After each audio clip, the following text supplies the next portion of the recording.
one that's pretty popular, I think, is mindset. Maybe that's overdone. Can't be overdone. Sorry, No? cannot be overdone. It sounds nowadays like I know it comes up a lot, but I think a lot of people really need help with that. Yeah, and I agree. And trying to, it's something I know really well. I know all the things. It's almost like, your broker coming and saying, well, look what Steve's doing. He's doing all these great things. And then you're like, I don't do any of those things. I know what to do, but I don't. Yeah. So I think maybe that's a good topic because... Have you ever heard of Todd Herman?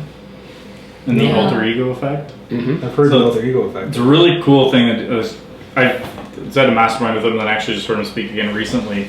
But I don't know if any of you play sports, but or you've heard about it if you watch sports, someone who gets in the field and they're just a completely different person. I know when I play basketball, who I am on the court and off is very different. That was my daughter. She went out for high school rugby and they said, no, you can't do this. You're a little bit too. Yeah, I'm like that relentless, aggressive, it's completely different when I'm on the course. Better her being a lawyer than physically out there in the and his entire book is based around that from the mindset method of okay, they've actually statistically proven if you put on a doctor's lab coat, your IQ goes up to 10 points. Yeah. At least. It's that set. So the whole idea is around what's your alter ego when you're working, superheroes. Literally, when you go to work, he wears fake glasses, and he's open with they're fake, but when he puts them on, he's in work mode. So it's his fake glasses are, I'm going to work now, put them on, because glasses make you smarter. It's like me, though, when I go to the office, I end up staying there till, who knows what time, and I get things done that I didn't even know that I had to do. Right. Because you can't just do there what you were going to do at home, because it would be weird. Mm-hmm. So, yeah. It's interesting you mentioned that because I actually have a course that's which superhero are you? Yeah. And literally, and again, it's the 10 things that you can do. But I actually have, when I was coaching, I actually had a surplus of Superman, Superwoman t-shirts in my drawer. And I would have somebody come in. I remember one person specifically who came in and was sabotaging everything they were doing and going on as a victim. I don't tolerate victims easily. And I finally reached in my drawer, took out a Superman t-shirt, threw it at her and said, go in the washroom and change, and then we're gonna have this conversation. And she came out with her Superman t-shirt on, and I said, okay, let's start all over again and talk about this situation as if you were a superhero. And the whole conversation is very different because mindset isn't everything, but it's 99.9%. Yeah, it is. I hate the expression, and it's Ford said, if you think you can or you think you can't, you're right. Mm-hmm.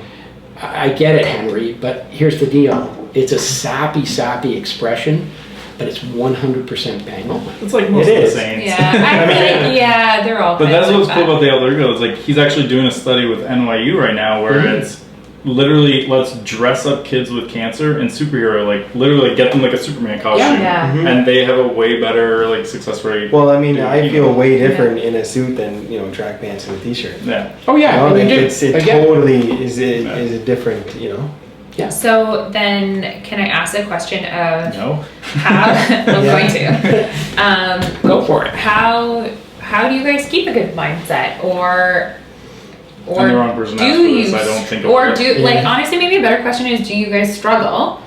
Everybody struggles. But how do you get yourself out of it? Because I feel like not enough people are actually genuinely honest about this. Number one thing, read great books. That's my superpower. I read books constantly. Read hundreds of books. I have a library that's massive. My biggest thing now is with a cyber brokerage. I don't have any place to put them. It drives me crazy. I have to buy extra bookcases. There are such great things out there. Read books that inspire you. And someone will say, well, I don't like reading. Okay, then listen to them. Driving University. I know from my computer in my car that I drive an average of 40,000 kilometers. My average speed is about 43,000 kilometers or 43 kilometers an hour, which means I'm in there 900 hours a year. Do you know the term GIGO? It's a tech term. Garbage in, garbage out. It's what used to happen when we had a computer and someone would, rah, rah, rah, rah, rah, this thing doesn't work. No, garbage in, garbage out. You only get in what you put in. Right. So our heads are no different. So if you're going to watch the news every morning, never do that. But we fill our head with garbage. The media's only function is to take the 10 billion things that are going on every second in the world. That's right. And find the top 5 things that will horrify you, and they throw it in your face, and you wonder why we walk around negative all the time. So, yeah, mindset's huge, and that is, when I met my broker, that was the big thing with him, is he said it took him years to, he calls polishing, and obviously to get all the negative out, and he reads books, and you know, and my broker will go to the same, if I go to Blue Mountain, and he'll come. He goes to Vegas twice a year for Mike Ferry, he shows up to all the coaching, and he's, you know, he's not trading. And mindset, you know, you can be in a bad mood, and he'll come into the office, and it was embarrassing to be in, and well, even if I call him right now, hello, Steven, good afternoon, and he's always so hyped up and it's all mindset. So for me, it is contagious, and for me, yeah, I struggle with mindset, and actually, you know, it's kind of weird, but what was affecting my mindset all these years was actually hormone levels, and it took 8 years to actually, you know, get with my doctor. And so, I mean, you have to look at different things, and different things can affect your mindset, but reading, I listen to a lot of audiobooks, and, you know, going to an event, let's say every 3 months, those things get you in the mood, but there is a big difference between motivation and implementing. Right. Yeah. So I think one that's worked for me, and because I've never really had to like gone to like the mindset stuff, because I've always been pretty like even.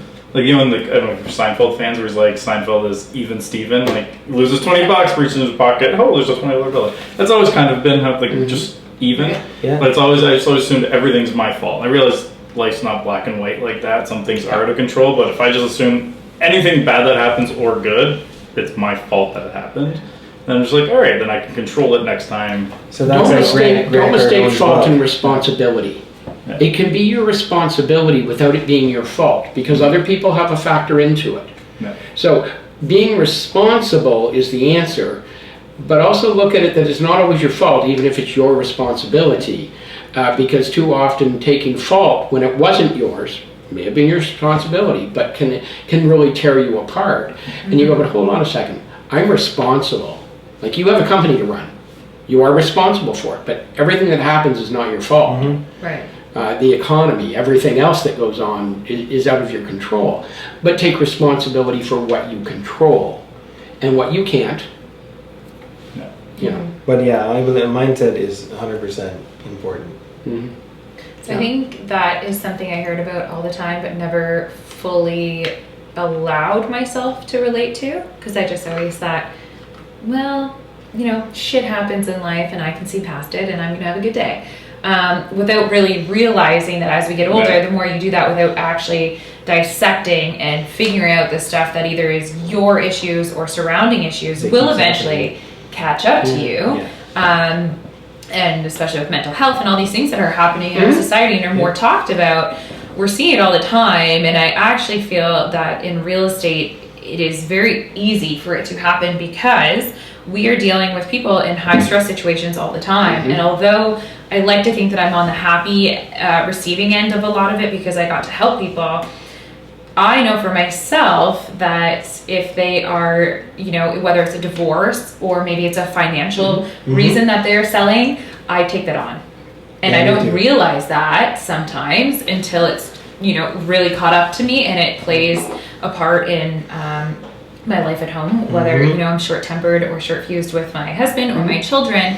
And I recently was asked this, and I had to really, really think about it. And I think it's important that we kind of maybe share or talk about it, is clients get the best of me because they're paying me. Yeah. So they get a smile, they get, you know, my most thought out ideas, they get the best of me all of the time. So that by the time I'm done and, you know, you're told smile on the phone because, you know, they can't see you, but they can hear your smile. Like, you know, all these things you're trained. So you are always the best version of yourself for all these people.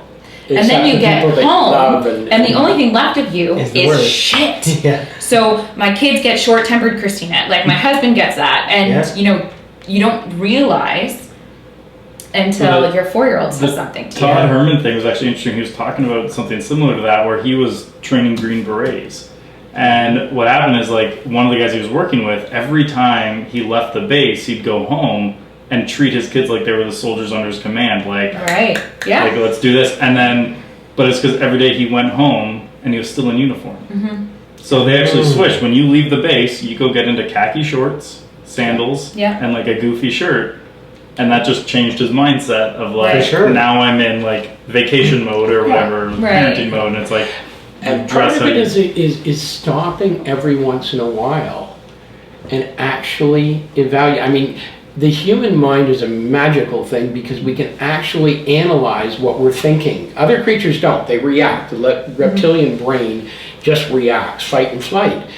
But we have evolved to a point where we can analyze what we're thinking and say, okay, why am I feeling this way? Why am I upset? Why am I being emotional? And then you can actually say, hold on a second, that happened and I'm still reacting and that's gone. And so there are a lot of ways that you can change that attitude. Music. Go throw on whatever it is that you want to, celebrate, Yeah. Enter Right. Sandman, whatever it is that just completely, or Brahms Orchestra, whatever it is that does that for you. The actual thinking of, okay, but what attitude of gratitude? Stop and think, okay, I'm not in a good mood, but what are 5 things that I'm grateful for? Right. Just do it, and guess what happens on the other end? There was a major Ivy League university that did a study, and they brought in 200 students. And on entry, they had them fill out a really simple questionnaire, 2-3 questions that they could tell, okay, these 100 are the happier of the 200. They divided the 100 into 50, 50, 50, and 50. What they did is they took 50 of the happy people, 50 of the non-happy people, they put them in the gym with low lights, no music, and said, we want you to walk around slowly shuffling your feet and look down at your feet. Don't talk to anybody, just walk around in a circle for 20 minutes. The other 100, which were half happy and half not, they took outside on the track, they had the music going, the sun was shining, they said, we want you to walk, you say hi to whoever you want, walk briskly, and enjoy the day. They brought them back, asked the same question, guess which 100 were the happy ones? The ones that were outside, listening to the music, having a good day, and it was 20 minutes. Right. I used to be broker owner of an office out in Mississauga. And one time I pulled in, and when I came in the door, the receptionist was actually training a new receptionist who I hadn't met. And so she introduced me. Oh, hi, nice to meet you, blah, blah, blah. My office was the first office past the reception desk. And I walk in to hear the receptionist that was training say, oh, that's Rick, he's always in a great mood. And I just can't let that fly. I just can't. I walked back out and I said, do you really think so? Oh, but you come in here, you're always happy, you're always smiling. My family probably wouldn't say the same thing. But I said, okay, do you know what I drive? She said, yeah. I said, okay, if you see it pull up to the first parking spot by the door here, I'm in a good mood. But if you see me drive past the front door and go all the way down to the back end of the parking lot, past 17 other parking spots, it's because I know I'm going to need that walk so that when my hand hits the door, I'm in a good mood, because that's part of my job. Yeah. So you actually can structure your mood. You can actually stop your mind and say, no, I need to be in a good mood. And I say this when I'm doing, listening to buy presentations. If you're not in a good mood, go get in a good mood before you take that appointment.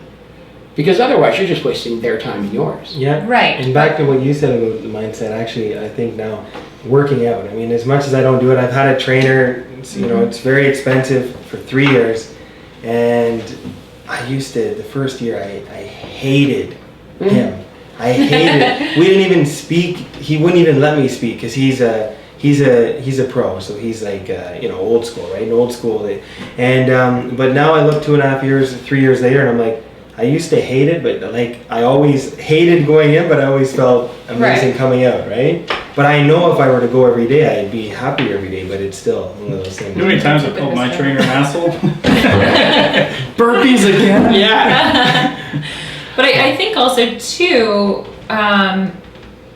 remember to feel what you're feeling and allow yourself to feel it. Yeah. Right? So if you're having a shitty day, you can have a shitty day. That's You right. know, if you want to be angry, if you want to cry, whatever it is you need to do it, but then end it. And then get That's right. what a lot of people say. And If people your friend forget or that. family goes and buys it, take one day. Yeah, be Let it angry. affect you That for one sucks. day, but then Yes, everybody Just is one always day. filled with all these things about, well, I work out and I do this and this is why I'm just such a happy and, you know, pleasant person. I knew you were going to come again. I knew you were going to Come on back. over here. She's on many Um, episodes.